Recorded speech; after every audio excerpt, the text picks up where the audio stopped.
El presidente del Consejo de Ministros, Fernando Zavala, recomendó que todas las donaciones a las zonas afectadas por las lluvias y los huaicos sean distribuidas a través del Centro de Operaciones de Emergencia Regional, COER.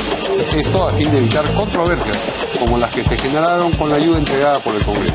Por su parte, el vocero alterno de Fuerza Popular, Daniel Salaverry, dijo que en su momento ellos darán información del apoyo otorgado a los damnificados, pues tienen protocolos realmente detallados. El congresista Carlos Brus presentó un proyecto de ley que plantea la vacancia en el cargo para alcaldes que entregan certificados de posesión en zonas de riesgo de huaicos y desbordes de ríos. Por su parte, el ministro de Defensa, Jorge Nieto, se mostró de acuerdo con la iniciativa y comentó que algunas de las muertes registradas durante la actual emergencia han sido consecuencia de la ubicación de viviendas en tales zonas. Y la legisladora Lourdes Alcorta consideró que el caso Odebrecht ha sobrepasado la capacidad de la Fiscalía. No ha habido la pericia para enfrentar algo tan grande, señaló en referencia a la revelación del fiscal de la Nación, Pablo Sánchez, en el sentido de que la empresa brasileña ya no está colaborando con las autoridades en la investigación por los pagos de coimas para obtener licitaciones en el Perú. La primera Sala Penal Nacional de Apelaciones del Poder Judicial resolvió en segunda instancia que los fondos de inversión previsional de las AFP sí pueden ser congelados. El fallo está referido al caso de Fernando Sotomayor de Azambuja, procesado por presunto delito de lavado de activos, pero adquiere relevancia por la noticia de que los fondos de la ex primera dama Elian Karp fueron recientemente congelados cuando ella trató de retirarlos. La medida fue considerada ilegal por el abogado de Alejandro Toledo, Heriberto Benítez. Y si quiere estar informado las 24 horas del día, tiene que seguir nuestra página web www.canaln.pe.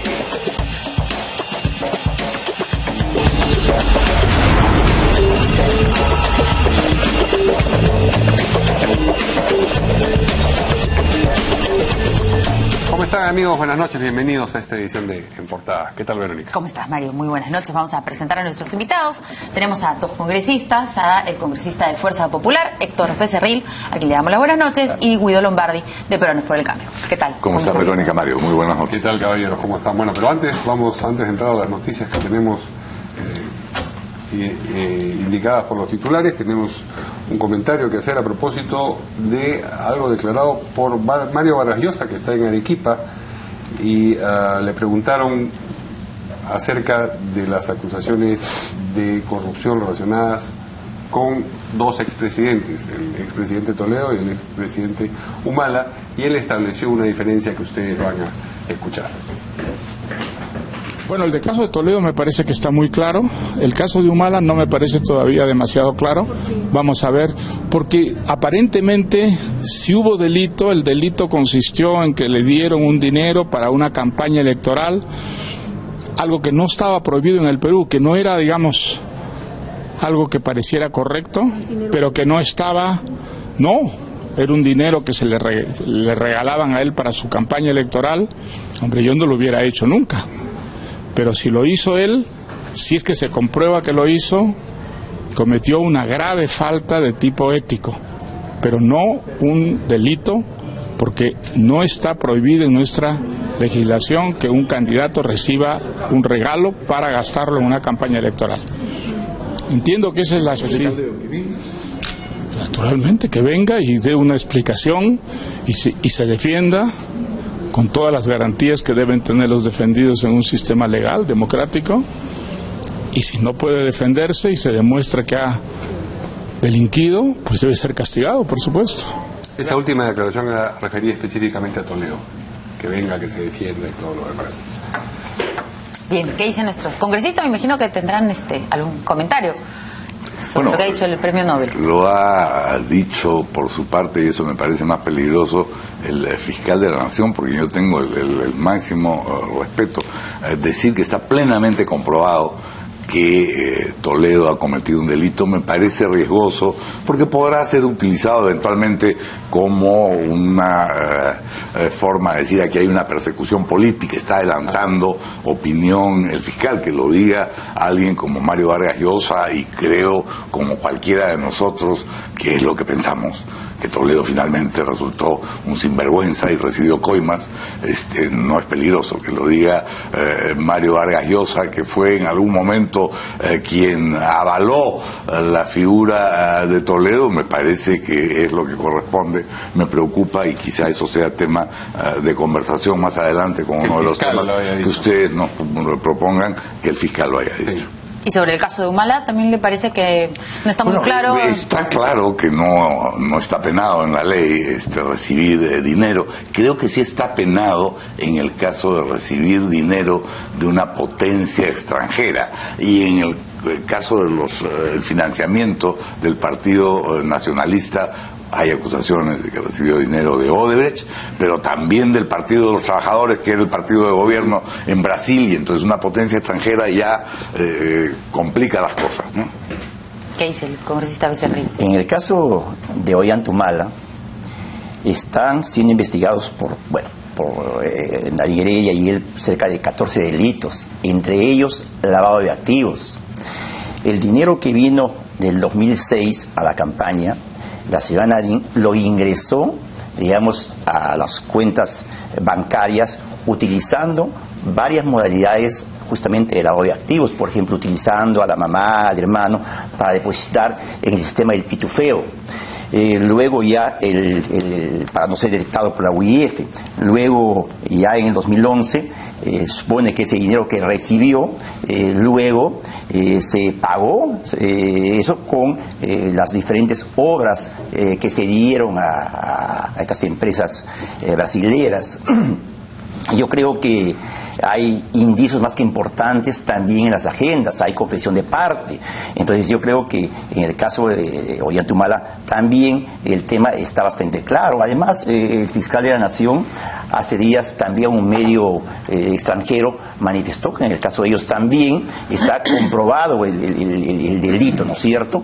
Pero esa comprobación la hace un juez, sí, no el fiscal, que tiene que acusar simplemente. Sí, correcto, pero el que está diciendo eso es el fiscal de la Nación, no el fiscal que tiene a cargo la investigación, ¿correcto? Entonces, yo sí creo que de una u otra manera todo lo que vamos conociendo con la colaboración eficaz ha servido pues finalmente para que haya la rúbrica final, si se puede decir, de corrupción tanto en el gobierno de Alejandro Toledo como de Ollanta Humala. Y Mario Vargas Llosa, obviamente pasa que él no está en el país y entiendo que no está siguiendo las investigaciones, seguramente por eso esas declaraciones, ¿no? Sí, pero lo que dijo el fiscal de la Nación es que en el caso de Humala dijo, y voy a citar entre comillas, estamos cerrando el círculo. Obviamente quienes hacen las acusaciones pues son los fiscales del Ministerio Público, y ellos tienen que estar convencidos de que a la persona que están acusando pues ha cometido un delito para que todo ese sustento llegue al Poder Judicial, pues si no, no tendría sentido hacer la acusación, ¿no? Obviamente, del peso de la investigación, cuando ya pasa a investigación preparatoria, cuando están formalizando ya la denuncia, eso es importante para que el juez finalmente pueda accionar posteriormente, ¿no? Vamos ahora sí a las noticias que tenemos indicadas en los titulares. La primera de ellas tiene que ver con una declaración del presidente del Consejo de Ministros, Fernando Zavala, quien ha recomendado que todas las donaciones a las zonas afectadas por la emergencia sean distribuidas a través del Centro de Operaciones de Emergencia Regional COER, esto a fin de evitar controversias como, por ejemplo, la que se ha generado recientemente con la ayuda que ha entregado el Congreso. Precisamente esta controversia tiene que ver con la circunstancia de que se produjeron simultáneamente visitas de Keiko Fujimori a algunos de los sitios donde se entregó ayuda por el Congreso. Y a propósito de eso, me parece que el vocero alterno de la bancada de Fuerza Popular, Daniel Salaverry, ha dicho que en su momento ellos, suponemos que Fuerza Popular, dará información del apoyo otorgado a los damnificados, pues tienen protocolos realmente detallados al respecto.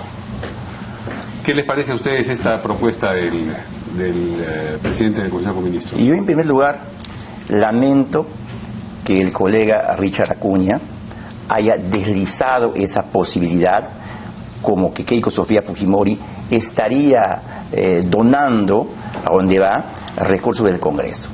Y él sabe que eso no es cierto. ¿Por qué lo digo? Porque justamente el vuelo que llevaba de la Fuerza Aérea, esos donativos del Congreso, iban a llegar el día anterior. Y no llegaron el día anterior porque tengo entendido que ya no hubo cupos en ese vuelo y llegaron al día siguiente. O sea, si el día anterior llegaba, no había problema. Es más, Richard Acuña, una vez que llegan las donaciones al aeropuerto de Huanchaco, él saca un tuit donde felicita y agradece al Congreso, digamos, por el apoyo que estaban enviando. A los minutos retira el tuit y hace el otro tuit donde prácticamente desliza esa posibilidad. Ahora, yo entiendo de que actualmente la forma como se da el apoyo no es correcto. ¿Por qué? Yo que he estado yendo a las regiones trabajando con los alcaldes, apoyándolos, por ejemplo, el alcalde distrital hace una evaluación de daños.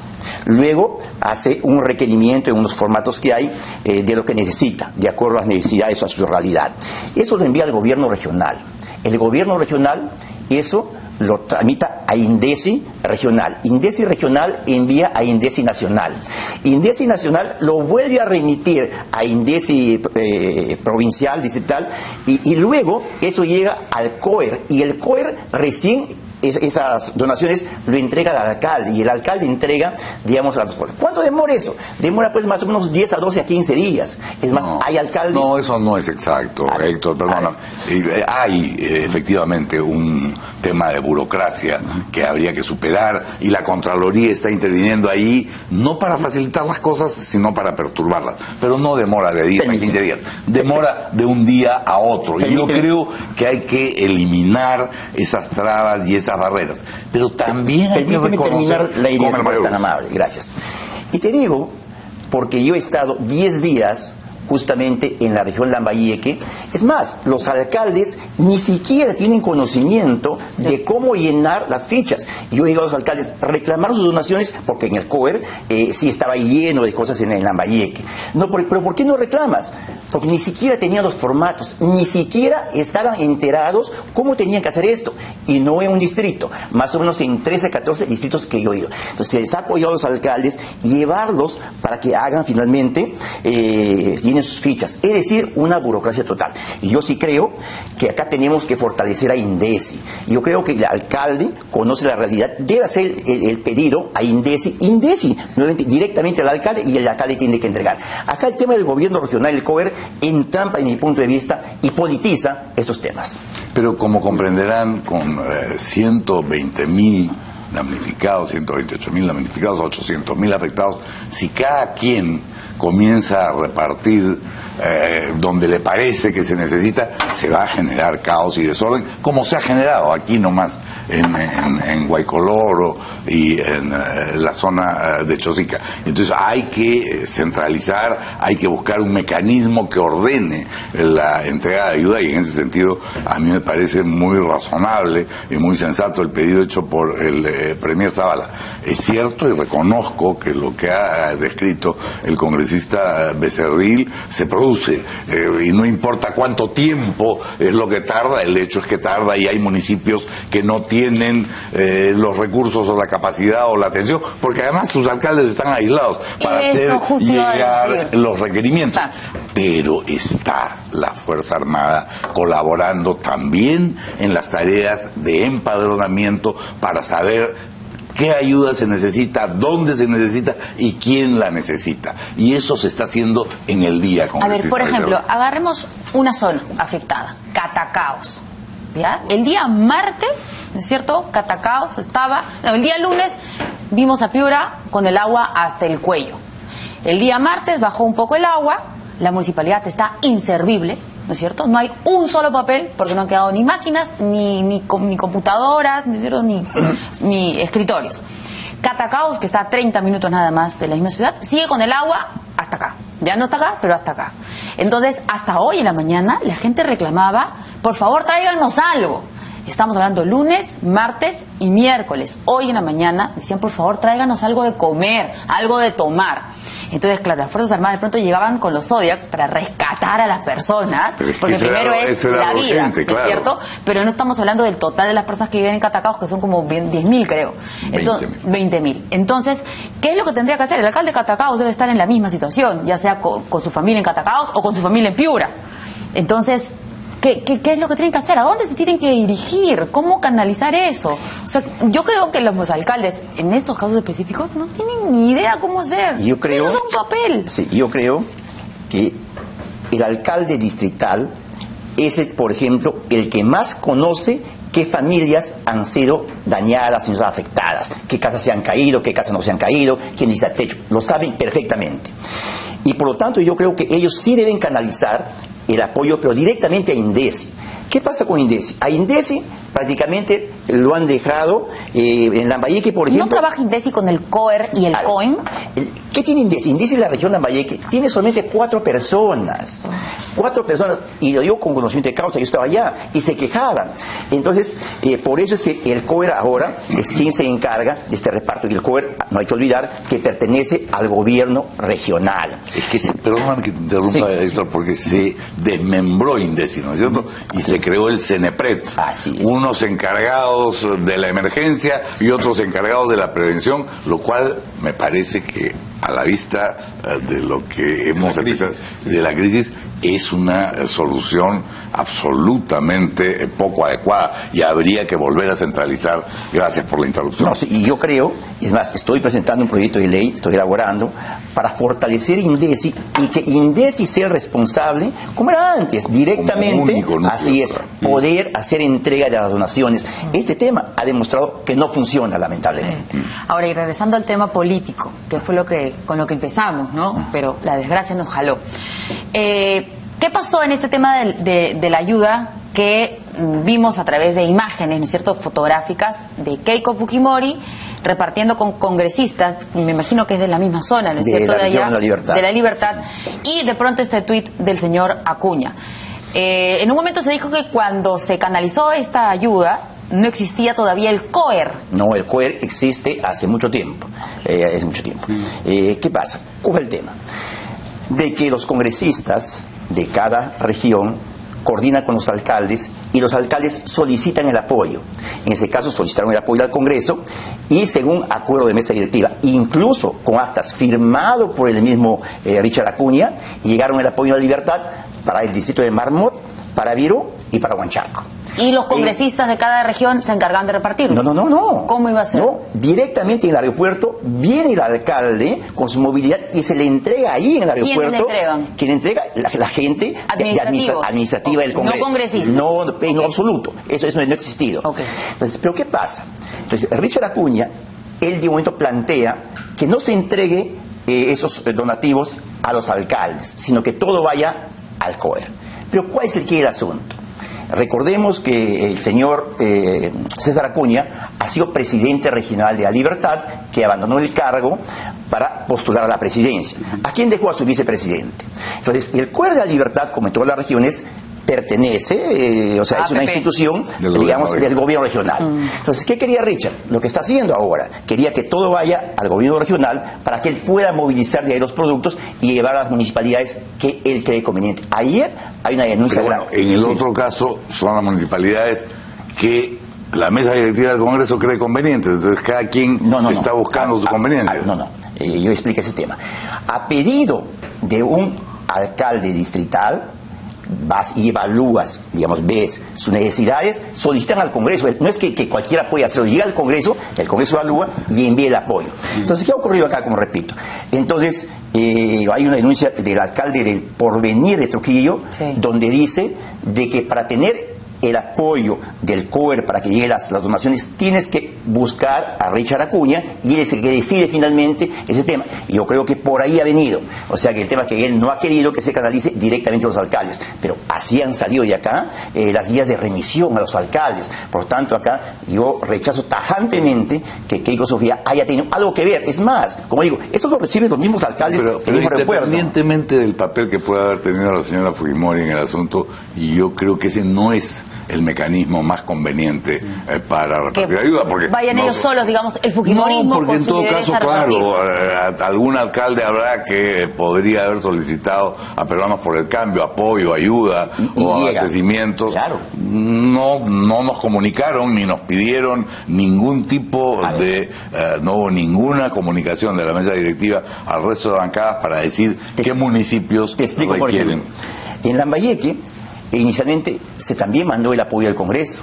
¿Quiénes estuvieron ahí? Estuvo el congresista Flores de la región de Lambayeque, estuvo los demás congresistas en el momento que llega y que se hace entrega a los alcaldes. No, ellos no entregan, estuvo el congresista de ustedes. Pero el congresista Flores había recibido la solicitud de algún alcalde para que se le entregue ayuda. No, yo no sé si es que él ha, digamos, tramitado, no lo sé, pero sí obviamente estuvo enterado y estuvo en el momento que se entregó con los demás congresistas de la región. Eso es, así se está haciendo. Y claro, yo sí creo que tiene que haber una sola institución, desde el punto de vista INDECI, quien reciba todas las donaciones de todo el sistema nacional público. ¿Por qué? Porque ¿cómo sabes tú, digamos, a dónde ha ido el apoyo este mes o esta vez? Si de repente ya ha ido a Virú, por decir, viene el apoyo también del Congreso, también va a Virú, estás duplicando. Por eso, una sola entidad, que debe ser INDECI, tiene que encargarse del reparto a nivel de toda la región en los desastres. Y estos registros detallados de la ayuda entregada a los que se ha referido el congresista Salaverry,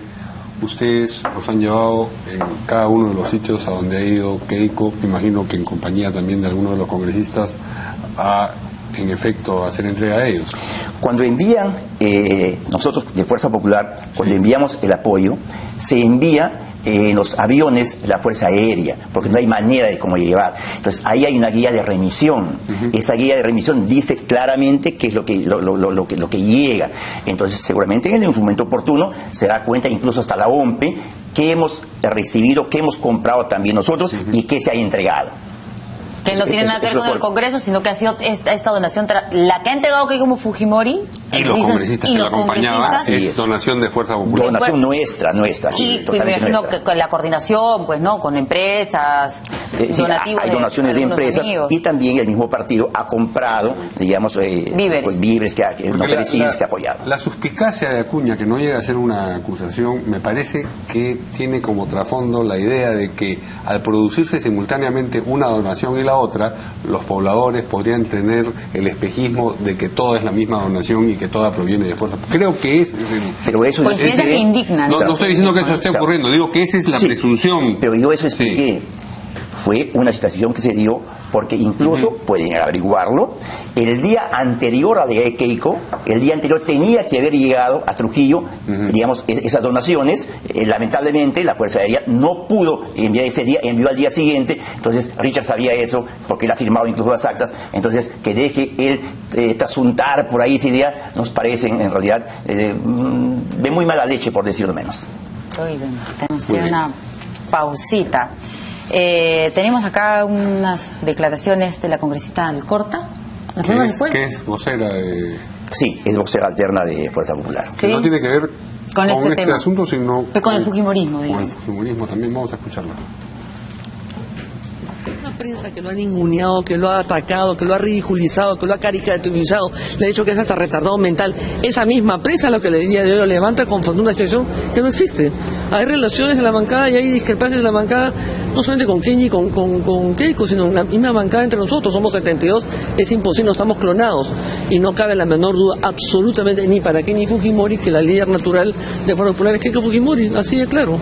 Con respecto al otro era el tema del proyecto de ley. Ayer Héctor Becerril, antes de pasar a otro tema, dijo que Kenji Fujimori está tratando de conseguir un liderazgo que en su momento no lo tiene, ¿no? Bueno, pues porque es una persona que no tiene muchas relaciones con la gente del Congreso.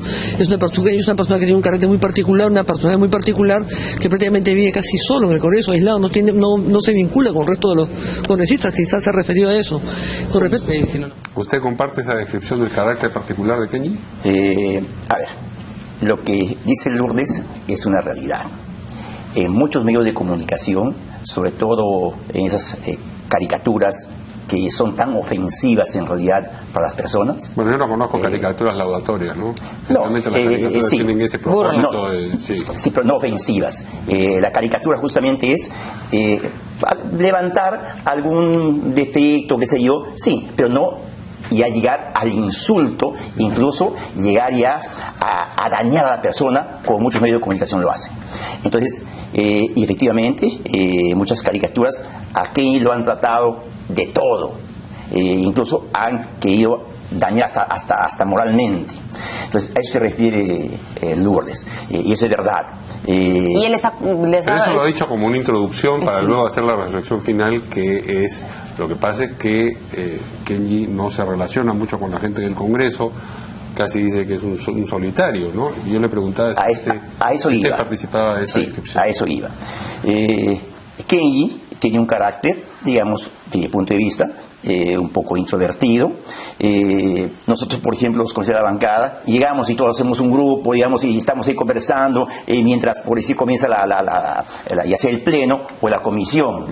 Él llega y se sienta en su escaño y espera que comience. O sea, no es alguien pues que le guste reunirse con todos, ¿no? O sea, es su carácter. Y obviamente es forma de ser. Eso es lo que yo puedo decir al respecto, ¿no? Y a pesar de eso, ¿usted cree que él está buscando ser un líder? Porque, digamos, son características un poco antitéticas, ¿no? Sí, yo lo que he manifestado, sí, veo que Kenji está tratando de buscar un liderazgo con las acciones que tiene, y eso es legal, es bueno, o sea, nadie le puede impedir. Entonces, eso es mi apreciación respecto a él. ¿O está buscando su mancha fuera del Congreso? O sea, esa es la conclusión, porque con lo que dice, que es introvertido, que no departe mucho con sus colegas parlamentarios, a quienes ya conoce hace bastante tiempo, ¿no es cierto? Y de pronto está queriendo, como usted dice también, obtener algún tipo de liderazgo. Entonces quiere ese liderazgo, que no lo consiga dentro, bueno, se está yendo para afuera a buscar a otros amigos, ¿no? No lo puedo aseverar porque yo no conozco en realidad el grupo, por lo que describe, aparte, ¿no? Ese espíritu poco gregario es el que lo conduce a no asistir a muchas de las reuniones de la bancada. Una cosa no tiene que ver con la otra. Es un tema de responsabilidad. Pero igual no va. Y yo he manifestado que no asiste regularmente a la bancada. Sin embargo, quiero decir que las dos últimas sesiones de la bancada él ha estado presente. Ha servido la reflexión. Mejor, ¿no? Así es. Es bueno. Y él tiene que asistir, claro. Eso es bueno. Bien, vamos a una pausa y regresamos con un proyecto de ley que ha propuesto el congresista Carlos Brus.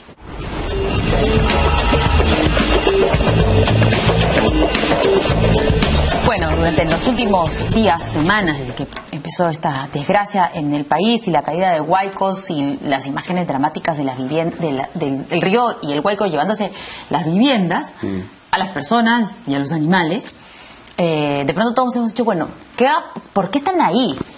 ¿No? ¿Quién les ha permitido a estas personas estar en ese lugar? Uno de los casos más claros era el de la señora Evangelina Chamorro, que estaba ahí cerca a Punta Hermosa y estaba en un lugar, en un asentamiento humano, en una invasión, y no debía estar.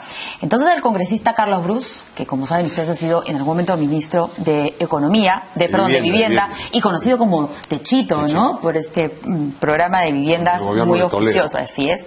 Bueno, ha presentado un proyecto de ley que plantea la vacancia en el cargo para alcaldes que entreguen certificados de posesión en zona de riesgo de huaicos y desbordes de ríos. El ministro de Defensa ha dicho que le parece interesante esta propuesta. Vamos a ver qué es lo que dicen nuestros parlamentarios. Primero escuchamos al propio congresista Brus. Así es un proyecto de ley que genera una causal de vacancia y responsabilidad penal a los gobernadores, alcaldes y prefectos que entreguen constancias de posesión o títulos de propiedad o cualquier otro documento que facilite que las personas se asienten en zonas de riesgo. Y digo responsabilidad penal porque ponen en riesgo vidas humanas. Y por supuesto esto es una costumbre que se hace muy común de los alcaldes repartiendo esto para ganarse pues votos, voluntades de toda esta gente, y después cuando hay estos desastres ocurre la desgracia que hemos visto. De esta manera habría ya una herramienta legal para poder vacar a esos funcionarios que incurran en estas prácticas. Una primera pregunta, la circunstancia de que Mauricio Mulder esté al lado de él cuando hace este anuncio, ¿quiere decir que están presentando los dos el proyecto? No, ¿o está esperando su turno para hacer un anuncio? Su turno, imagino que al salir de la Junta de Portavoces en la mañana de hoy. Sí. Es un artículo un proyecto muy sencillo que ha presentado el congresista Brus. Tiene 3 artículos: prohibición y responsabilidad penal, vacancia de gobernadores y alcaldes, rectoría del Sistema Nacional de Gestión de Riesgo de Desastres, que es lo que hablábamos al principio, para unificar la INDES y SINAPRED y todo lo que hay ahora en un solo Sistema Nacional de Gestión de Desastres, y parece indispensable hacerlo porque hay alcaldes o gobernadores regionales o prefectos, inclusive autoridades políticas, que entregan certificados de posesión, lo cual ya da derechos sobre el terreno que se certifica y te permite, por ejemplo, hacer gestiones en Sedapal o en las empresas eléctricas para recibir ese tipo de instalaciones. Entonces, el alcalde o autoridad regional o autoridad de cualquier tipo que otorgue un certificado de posesión va a ser vacado y va a tener una responsabilidad penal. Hay más de 90 muertes por ese tipo de cosas. Entonces hay que acabar con eso. Y por supuesto, paralelamente, y Bruce sabe de lo que está hablando, habrá que desarrollar un enorme programa de habilitación urbana y de viviendas para alojar no solo a los damnificados, sino a los que eventualmente, sin ser damnificados hoy, estén ubicados en zonas de desastre. Hay mapas de vulnerabilidad que están habilitados en el Perú desde el año 83 y que las autoridades tendrían la obligación de seguir, es decir, donde el mapa de INDECI indica una situación de vulnerabilidad, porque es un cauce de río, porque es una quebrada seca o porque es una zona donde constantemente se producen huaicos cuando hay lluvias, eso allí no se puede entregar ningún tipo de certificado de posesión que permite el asentamiento de la gente. Lo que pasa la gente no vive allí porque le gusta el peligro, vive porque no se han habilitado zonas de desarrollo urbano. Y políticamente en lo inmediato es rentable, digamos, conceder los títulos, y no batallar ese problema. Exactamente. A sabiendas de que... Y en algunos casos no es solo la conveniencia política. También hay traficantes de terrenos y hay negocio detrás de esto, que es un negocio que por lo tanto merece la sanción penal que propone Carlos Cruz.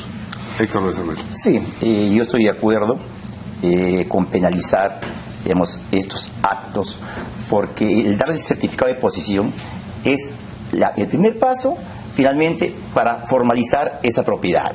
Entonces yo creo que sí, acá viene el tráfico de terrenos, que estas personas inescrupulosas que se ponen de acuerdo con los alcaldes, dan el certificado de posesión y se quedaron ahí.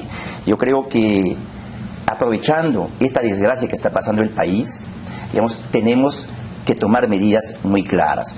Por ejemplo, estas personas que han perdido todo prácticamente, que han estado en estos cauces de los ríos, cauces de quebradas, tendrían que ser ya reubicadas, digamos, después de esto, en zonas donde no hay peligro, donde ya no hay ese riesgo, porque no podemos estar con lo mismo.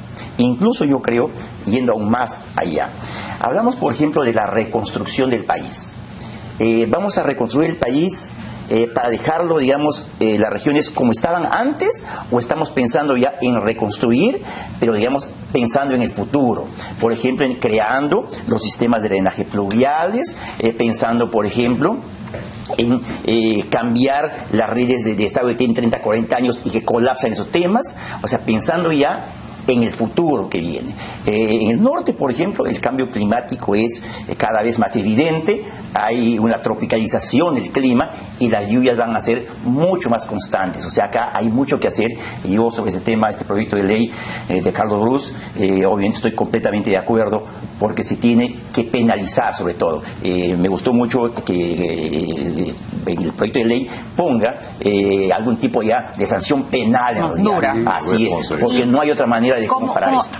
Y solo para complementar lo que decía el congresista Becerril, el Congreso va a reiniciar sus actividades normales la próxima semana con funcionamiento de comisiones y con pleno, pero con la decisión que ha tomado esta mañana la Junta de Portavoces de priorizar los temas vinculados a la emergencia y a la reconstrucción. Y creo que ahí vamos a encontrar coincidencias en distintos grupos políticos, no solo para seguir atendiendo la emergencia, que por desgracia no se va a acabar mañana ni la próxima semana, sino para la tarea de reconstrucción que, como dice el congresista Becerril, tendrá que hacerse pensando en los próximos 50 años y no pensando en pasado mañana. Ahora, es una tarea enorme, ¿no es cierto? Porque habilitar terrenos, en primer lugar, para luego desarrollar ahí proyectos de vivienda que puedan atender a 100.000 damnificados no va a ser tarea de un día, y no podemos tener a la gente durante meses viviendo en la precaria situación y además, de carpas. Hay algunos casos donde tenían estos certificados de posesión. ¿Cómo van a resarcir a esas personas? En otros casos tenían hasta títulos de propiedad.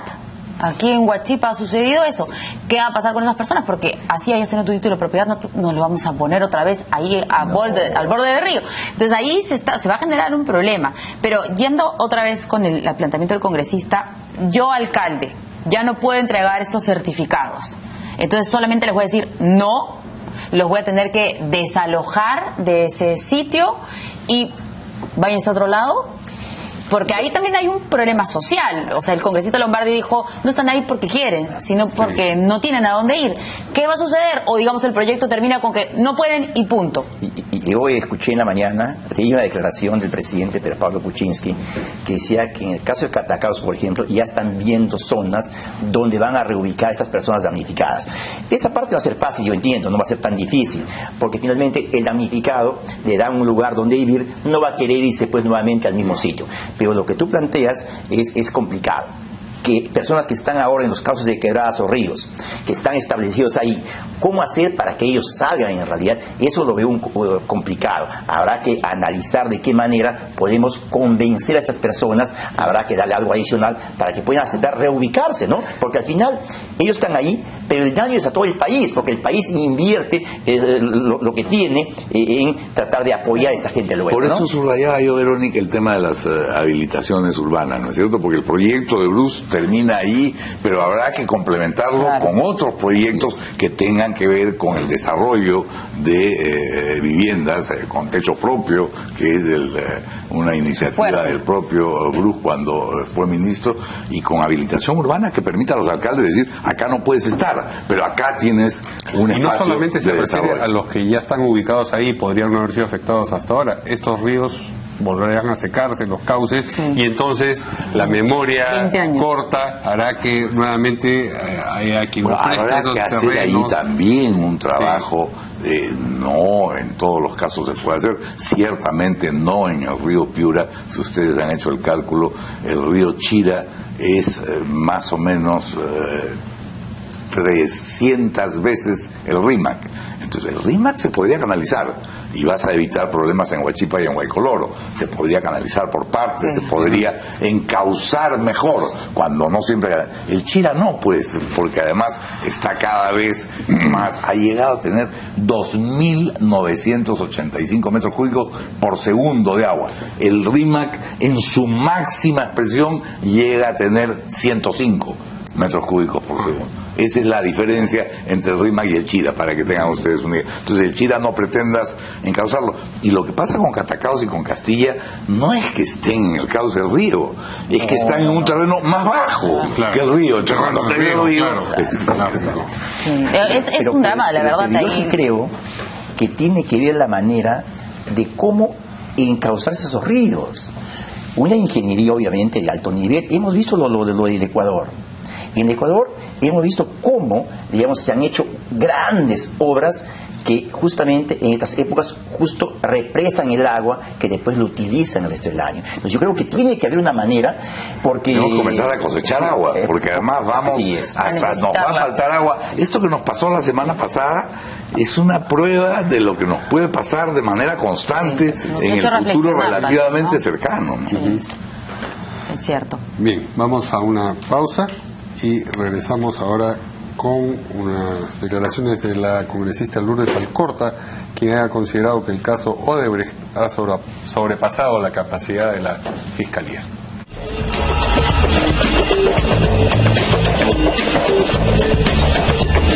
Muy bien, no ha habido la pericia para enfrentar algo tan grande, ha sido la expresión precisa de Lourdes Alcorta a propósito de la capacidad de la Fiscalía en el caso Odebrecht. Esto por la revelación que ha hecho el fiscal de la Nación, que se ha conocido ayer, en el sentido de que Odebrecht ya no está colaborando con las autoridades peruanas en la investigación por los pagos de coimas para obtener las licitaciones. ¿Participan ustedes de esta impresión de que el asunto ha rebasado a la Fiscalía? Totalmente. Totalmente. Y aún más. Hasta el momento, el país no conoce el convenio preliminar de colaboración entre Odebrecht y el Ministerio Público.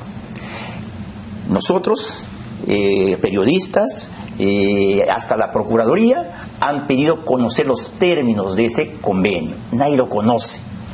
Entonces, y ahora, digamos, a título de que Odebrecht dice, ya no declaro más, ya no voy a colaborar en las investigaciones. Entonces, ¿qué ha ocurrido? ¿Por qué está pasando eso? Yo creo que hay dos puntos importantes. Uno, porque no se le han embargado sus cuentas, no se le han embargado sus activos, siguen operando tranquilamente las concesiones que tienen todas, incluso están en proceso de venta de algunas concesiones, por ejemplo la de Olmos, están tratando de venderlo. Entonces, pero acá hay dos cosas que parece que han hecho retroceder a Odebrecht. Uno es el embargo de 80 millones de soles que ha aplicado la SUNAT respecto a Odebrecht. ¿Por qué? Para que se cumpla con el pago de sus impuestos. Y por otra parte, tenemos el decreto de urgencia, el 003, donde impide que Odebrecht, así venda sus activos o lo que tenga en el país, pueda sacar al exterior. Entonces, si vende, todo eso va a ir a un fideicomiso. Acá parece que la intención de Odebrecht ha sido vender lo que tiene acá en el país, sacar lo que tiene y llevarlo al Brasil y finalmente no pagar al país absolutamente nada. Porque no hay otra razón, porque no ha cambiado en nada la situación desde el momento que se firmó ese convenio hasta el momento, salvo este decreto de urgencia y esos 80 millones. Entonces, parece que esta empresa ha querido, como se dice, estafar al Perú y bueno, con este decreto de urgencia no lo va a poder hacer y eso es esa sobrereacción que tiene, ¿no? No, yo no conozco las razones por las que Odebrecht no quiera colaborar. En todo caso, es una persona jurídica, no podría acogerse a ningún mecanismo de colaboración eficaz. Me parece que Lourdes Alcorta puede tener razón en la medida en que tanto el Ministerio Público como el Poder Judicial no se han visto nunca enfrentados a un problema de la complejidad empresarial, jurídica, política, contable. No, pero estoy pensando más que en las consecuencias políticas, en el manejo de la información verificable de Odebrecht. Ahora, los congresistas, los legisladores, cuando detectamos que hay carencias en una institución como el Poder Judicial o como el Ministerio Público, lo que tenemos que hacer es legislar para poder suplir esas carencias y no solo quejarnos, ¿no es cierto? Yo creo que la queja puede ser legítima. Como dije al principio, a mí me merece el mayor de los respetos el fiscal de la Nación y también el presidente del Poder Judicial, y me gustaría poder colaborar para que no se vean sobrepasados por un tema que efectivamente quizás supera sus capacidades habituales. Yo confío, sin embargo, en que la colaboración con el Ministerio Público de Brasil, más allá de los convenios firmados y de que conozcamos o no el detalle, va a dar resultados. Tanto la colaboración que ha buscado Pablo Sánchez con el Ministerio Público, el equivalente brasileño del Ministerio Público, como lo que ha buscado Duberly Rodríguez con el Poder Judicial, y también con el Poder Judicial norteamericano y con la justicia suiza. Es decir, de esa colaboración podrán surgir algunos resultados que en este momento no estamos viendo. Esto se origina, perdón, para poner las cosas en el adecuado contexto, en una entrevista que da el fiscal de la Nación al diario español El País, y él dice: al comienzo Odebrecht estuvo colaborando con la investigación, pero ahora estamos en un periodo de stand-by. Le preguntan si eso tiene que ver con el hecho de que Odebrecht ya no puede hacer negocios en el Perú, y él responde: hay un problema de esa naturaleza que no sucede en Brasil porque la empresa sigue trabajando. Parece que será posible conseguir más información, pero no de momento. Esas fueron las... Claro, o sea, cuando hablan de no poder hacer negocios, o sea, Odebrecht ha pretendido, y eso seguramente debería estar en ese convenio preliminar, de seguir licitando en el país para concesiones y para obras públicas, pues si eso está ahí, sería pues catastrófico, ¿no es cierto? Si incluso... Pero no tiene la potestad tampoco en la Fiscalía de hacer un convenio de ese tipo, porque ¿qué tiene que ver la Fiscalía en un contrato, digamos? A ver, cuando la Unidad de Inteligencia Financiera incluso pidió que se embarguen las cuentas, el fiscal desestimó, dijo que no. Entonces hay acá temas, y lamentablemente pues no lo conocemos. Hamilton Castro, pregunto yo, ¿qué es lo que ha conseguido de colaboración de Odebrecht? ¿Qué hemos conseguido como país? ¿Se ha detenido a alguien por una colaboración de Odebrecht? No. Lo que se ha conseguido las detenciones es cuando el fiscal ha ido fuera del país al Brasil y ahí ha recabado la información de allá. Pero no es que acá han declarado y fruto de eso se ha detenido a las personas. Entonces, de verdad, yo creo que sí deberíamos conocer los términos de ese convenio, porque como país eso es interés público. ¿Cómo no hace interés público? Saber, digamos, en qué términos se está llevando esta investigación de Odebrecht. Yo creo que a consecuencia de esto es el momento de exigir conocer la verdad de los hechos. Por lo menos la Procuraduría debería conocer. Congresista, creo que, digo, ustedes yo soy un poco de la más idea, ¿no? Cuidadoso respecto a conocer lo que hace o no hace el Ministerio Público mientras no se formalice una acusación, porque esas filtraciones o ese conocimiento público, ahora el congresista Becerril al final ha dicho, por lo menos la Procuraduría debería conocer, sin duda, es abogada del Estado y tiene que conocer cualquier tipo de acuerdo, pero que se haga público un acuerdo de colaboración me parece que puede perturbar la colaboración. Entonces tampoco soy muy enfático en decir no, eso tiene que ser secreto, pero no sé si un caso de esta naturaleza, con estos niveles de complejidad, haciendo público cada paso que se dé, se va a contribuir a su solución final. Yo lo que planteo no es que se conozca y que se haga público los términos de la investigación que es reservada. Eso no. El acuerdo, dice usted. El acuerdo tenemos que conocerlo. Es el acuerdo marco en base a que vamos a obtener finalmente o no obtener respuestas a estos temas. Yo creo que si en ese acuerdo marco se establece algún tipo de camino para lograr atrapar a quienes participaron localmente del gran marco de corrupción, es darles el aviso, oye, por si acaso mañana te caemos, ¿ah?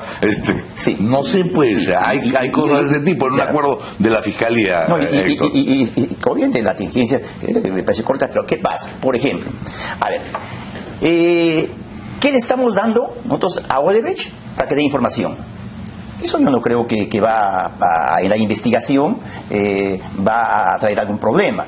Por ejemplo, le vamos a dejar que licite, vamos a ver que siga operando, cuánto tiempo. O sea, esos temas sí creo que debemos conocerlos. Lo que es reservado, obviamente que no. Pero a lo que yo me refería, ahora que usted menciona esto, la Fiscalía no podría en un acuerdo decir, ya, nosotros te vamos a dejar seguir licitando, porque no depende del Ministerio Público, ¿no es cierto? Entonces no puede decir, ya, acá vamos a hacer te ofrezco lo que no tengo en las manos. Exacto, o sea, eso no podría estar ahí porque eso depende del Ejecutivo, a menos que usted esté deslizando la posibilidad que haya algún tipo de acuerdo entre el Ejecutivo, el Ministerio Público y Odebrecht. No, a mí no me consta que haya ese tipo de acuerdos, pero yo sí creo en realidad que algo, el Ministerio Público... ¿Qué ha ofrecido es lo que usted quiere saber? Así es, algo ha tenido que ofrecer y que ahora no se está cumpliendo. Entonces, y lo que no se cumple, lo único que ha cambiado es, como digo, el decreto de urgencia 003, que no pueda sacar los activos de acá del país, y lo que ha cambiado es los 80 millones de multa nacional, eso no les ha cambiado. Entonces, seguramente eso es lo que ellos en su momento habían ofrecido. No. Ahora, ¿qué hacemos? De aquí para adelante, ¿no? Un poco cogiendo la idea del congresista Lombardi, porque... Apoyarnos afuera, en las investigaciones, afuera, o sea, en las investigaciones que hay en el Brasil, que hay en Estados Unidos. Seguir con estas reuniones. Seguramente eso nos va a ayudar. Con los fiscales de Brasil, estar atentos a lo que ocurre en Estados Unidos también. Eso nos va a ayudar, seguramente. Y punto. Muy bien. Vamos con el siguiente tema que está por ahí, más o menos. Todo tuyo. Por favor. Señor Ibelín, yo que mañana me va a dejar usted. Mañana no. Pasó mañana. Ya, por favor. Muy bien. La primera Sala Penal Nacional de Apelaciones del Poder Judicial ha resuelto en segunda instancia ya que los fondos de inversión previsional de las AFP sí pueden ser congelados. Esto lo ha resuelto a propósito del caso de Fernando Sotomayor de Azambuja, que está procesado por el presunto delito de lavado de activos, pero tiene relevancia sobre todo política porque hace poco se conoció la noticia de que la ex primera dama Elian Karp había intentado retirar sus propios fondos previsionales y que estos se los han congelado. La medida en su oportunidad ha sido considerada ilegal por el abogado de Alejandro Toledo, Heriberto Benítez. Bueno, si hubiera algún tipo de inconstitucionalidad en la decisión judicial, eso lo determinará el Tribunal Constitucional. Y yo tengo formación de abogado y ahí se suele decir que lo accesorio corre la suerte de lo principal. En este caso, los fondos son lo accesorio y lo principal es el sueldo que originó esos fondos a lo largo de 20 o 30 años. Si los sueldos son inembargables o incongelables, salvo una excepción, ¿por qué tendrían que poder congelarse los fondos?